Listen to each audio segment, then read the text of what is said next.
This is a 60s era General Motors carbureted vehicle. If you own an early car that's carbureted and you don't drive it very often, you probably have a situation where when you go to start it, as long as the battery is healthy and in good shape, it cranks fine, but it cranks a long time before you can actually start it. The reason for that is it's taken a while for that old mechanical fuel pump to pull fuel from the tank up into the carburetor, fill the float bowls, and finally start the car. I want to show you what I do to eliminate that problem. This is a Holley 4-barrel carburetor. It uses two float bowls. There's the front float bowl here for the primary side. There's the rear float bowl for the secondary side. Fuel line comes from the pump and into the front float bowl. There's a transfer tube. You can't see it right now, but it goes from the front bowl to the rear bowl. The problem is the bowls run dry if you let the car sit for a long period of time. There are different ways of starting a car that has a dry carburetor. You could actually pour fuel down the throttle bores if you want. Some people use a lot of spray starting fluid. I don't like either one of those methods actually, because you don't know how much fuel you're putting into it. Are you putting in too much or not enough? What I like to do is I like to fill the float bowls manually without cranking, and then when I do crank the car, the right amount of fuel is going to be able to be entered into the engine, and it should start right up. And the way that we're going to put fuel into the carburetor are through the bowl vents. This is a bowl vent. This vents the front float bowl. This is a rear bowl vent. Vents the rear float bowl. And I'm going to use a syringe, and I'm going to actually squirt fuel into those two bowl vents. And I'll show you how we do it. I've temporarily wired the choke open. The reason for that is I'm going to work the throttle, and I want you to see there's nothing coming out of the accelerator pump nozzles. So if I move the throttle, nothing. The reason for that is, again, the float bowl's dry. There's nothing in the float bowl. There's nothing in the accelerator pump reservoir. So we're going to fix that.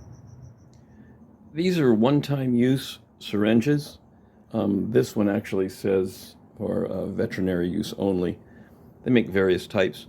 You can find them on Amazon, eBay. I've seen them on Temu. They're not very expensive. I think the last time I bought a pack, which was a few years ago, I bought 5 of them for I think around $7. So they're pretty inexpensive. They're obviously not designed to be used with gasoline, but I find they last quite a while before the rubber plunger starts to dry out and go bad. But I can use the same one for actually a few years, so they last a long time. To do this, I use a cup of gasoline. I would use either a metal can or a glass container. Avoid plastic with gasoline. And then I would take the syringe. I like the 60 milliliter size. That's what this is, 60 cc or 60 milliliter, same thing. And then I just put it into the gasoline, fill, or at least partially fill the syringe, and now we're going to fill the float bowl of the carburetor. Bowl vents will look different with different carburetors. Just to point out a few, this is your typical Holley 4-barrel. This would be a rear bowl vent. This would be the front bowl vent. This would be Carter AFB, which is pretty much the Edelbrock carburetor today. To access bowl vent, you'd have one here, and you've got one here. This is a old Rochester Quadrajet used on a lot of GM cars. That would be the bowl vent access right there. And then this is a old air-cooled Volkswagen PICT 3 Solex.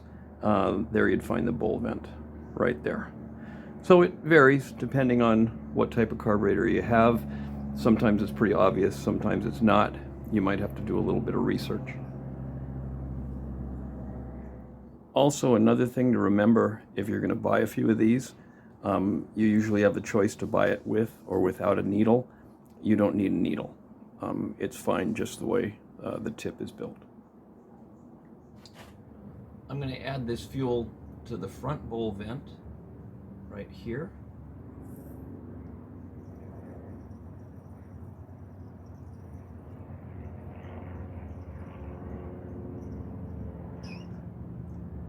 And then I'm going to refill this, and I'll add some to the rear bowl vent.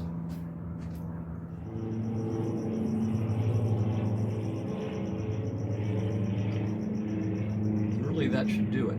Again, we're not just pouring fuel down the throttle bores.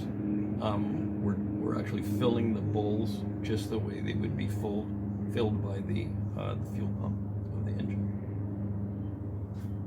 I've got the choke wired open again. Now we have fuel in the float bowl, and if I work the throttle a couple times, I think you can hear and you can start to see fuel is now squirting out of the accelerator pump down into the intake manifold, and that's what we want. The next thing we'll do is we'll start it.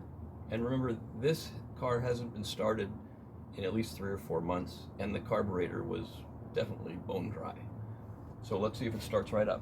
It should.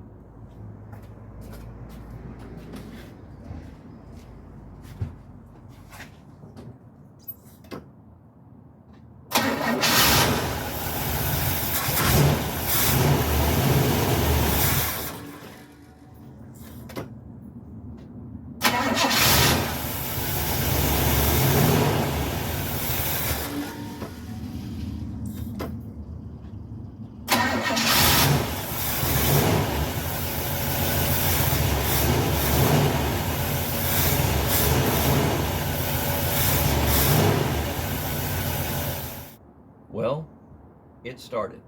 I was hoping it was going to start on the first crank. It usually does. Of course, this time it didn't, but it did start. And it's a lot easier than cranking and cranking and cranking until the fuel pump can get fuel up into the float bowls. But I did notice that it's leaking fuel, quite a bit of fuel, right from this float bowl plug. So that's going to have to be fixed.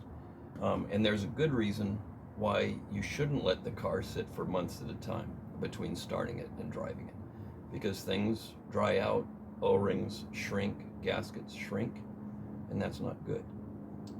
So the best thing would be start it up at least once a week. Better yet, drive it and enjoy it.